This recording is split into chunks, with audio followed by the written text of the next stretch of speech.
بسم اللہ الرحمن الرحیم۔ السلام علیکم۔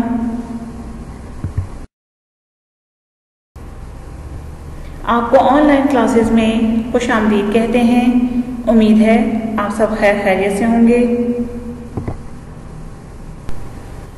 اور جی بچوں، امید ہے آپ اچھے طریقے سے اپنی سٹڈیز کو جاری کیے ہوں گے۔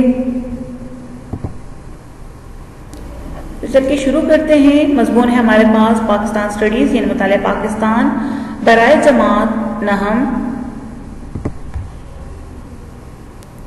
باب ہے ہمارے پاس دوئم، جبکہ ہمارا آج کا جو لیکچر ہے وہ ہے 12۔ لیکچر کو شروع کرنے سے پہلے تھوڑا سا گزشتہ لیکچر جو ہم نے کیا تھا اس میں ہم نے کیا پڑھا تھا وہ دیکھ لیتے ہیں۔ اس میں ہم نے باب دوئم کے تفصیلی سوال جو ہے وہ نمبر 4 کو کیا تھا۔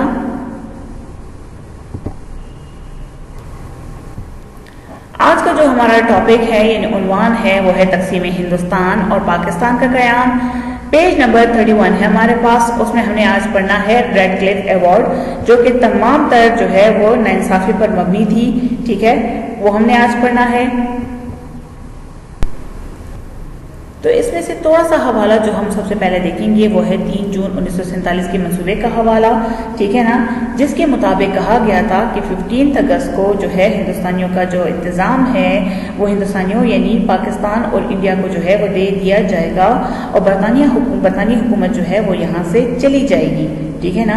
اس میں ساتھ میں یہ بھی کہا تھا کہ سندھ اسمبلی کا جو فیصلہ ہوگا وہاں پہ صوبائی اسمبلی کرے گی کہ وہ ہندوستان میں شامل ہونا چاہتا ہے یا پاکستان میں۔ اسی طرح خیبر پختونخوا کا جو مستقبل کا فیصلہ ہے وہاں پہ ریفرینڈم کے ذریعے کیا جائے گا۔ بلوچستان کا فیصلہ شاہی جرگہ اور کوئٹہ میونسپل کمیٹی کے ارکان کریں گے۔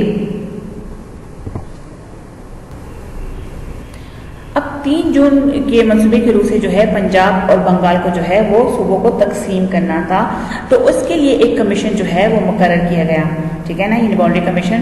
اس کمیشن میں کہا گیا تھا کہ مسلمانوں ہندوؤں کے الگ الگ اجلاس ہوں گے کہ پاکستان کے ساتھ یا انڈیا کے ساتھ وہ شامل ہونا چاہتے ہیں، کیونکہ مسلمانوں نے پاکستان کے حق میں دیا تھا اور پنجاب کے اندر بھی یہی کام تھا اور بنگال کے اندر بھی، یعنی ایک سائڈ اگر ہم دیکھیں تو 54%، دوسرے سائڈ پہ 56% مسلمانوں کی اکثریت تھی، لیکن یہاں ہندوؤں کی بھی بڑی جماعت جو ہے وہ موجود تھی۔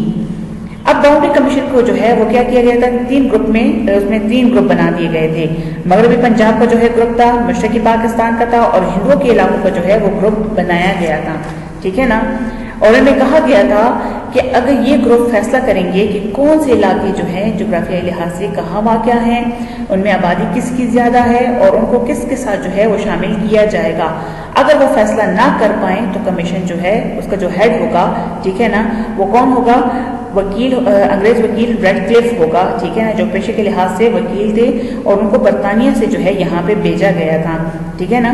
اب وہ جو ہے وہ ان کے ہیڈ ہوں گے، تو وہ جو ہے کوئی بھی اختلاف کی صورت میں آخری فیصلہ جو ہے وہ ریڈ کلف کا ہوگا، یعنی آخری فیصلہ جو ہے وہ ریڈ کلف دیں گے، ٹھیک ہے۔ اب 7 اگست کو جو ہے وہ باؤنڈری کمیشن نے جو ہے وہ اجلاس کی۔ اسی طرح جو ہے 7 اگست کو کیا ہوا کہ جو ڈیویژن تھی وہ فائنل ہو گئی، ٹھیک ہے نا، جو تقسیم تھی وہ فائنل ہو گئی۔ اب 7 اگست کو فائنل ہو گئی، 17 اگست کو جو ہے یعنی 17 اگست کو جو ہے اس ڈیسیجن کو، اس ڈیویژن کو جو ہے وہ لاؤنڈ ماؤنٹ بیٹن نے پڑھ کر سنایا، ٹھیک ہے، یعنی 10 دن کے بعد۔ ان 10 دنوں کے اندر بہت زیادہ گڑبڑ کی گئی، یعنی لاؤنڈ ماؤنٹ بیٹن نے گاندھی اور نہرو کے ساتھ مل کر بہت سے ایسے علاقے جو پاکستان کے حق میں آتے تھے وہ اٹھا کے انڈیا کو دے دیے۔ وہ کون کون سے علاقے تھے، تو ان میں سے جو ہے ہمارے پاس اگر ہم دیکھیں تو پنجاب کے اندر جو ڈسٹرکٹ تھا فیروز پور، وہ مسلم آبادی والا علاقہ تھا، ٹھیک ہے نا، وہ اٹھا کے پورا کا پورا انڈیا کو دے دیا گیا۔ اسی طرح اگر ہم بات کریں گورداسپور کی، ضلع گورداسپور کی، تو اس کی 4 تحصیلیں تھیں، ٹھیک ہے نا، صرف ایک تحصیل جو ہے پاکستان کے حصے میں آئی جو کہ کون سی تھی، شکر گڑھ۔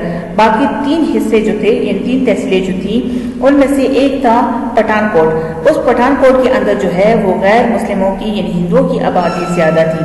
کس کی؟ ہندوؤں کی آبادی یہاں پہ زیادہ تھی، تو ہندو آبادی کا بہانہ بنا کر ہندوستان کو جو ہے یہ تینوں تحصیلیں اٹھا کے دے دی گئی۔ اس میں سے سب سے بڑی بات یہ تھی کہ یہ جو پانی جو پاکستان کے اندر سیراب کیے جانے والے نہر تھے ان کے جو ہیڈ ورکس تھے وہ بھی اس میں جو ہے وہ شامل تھے۔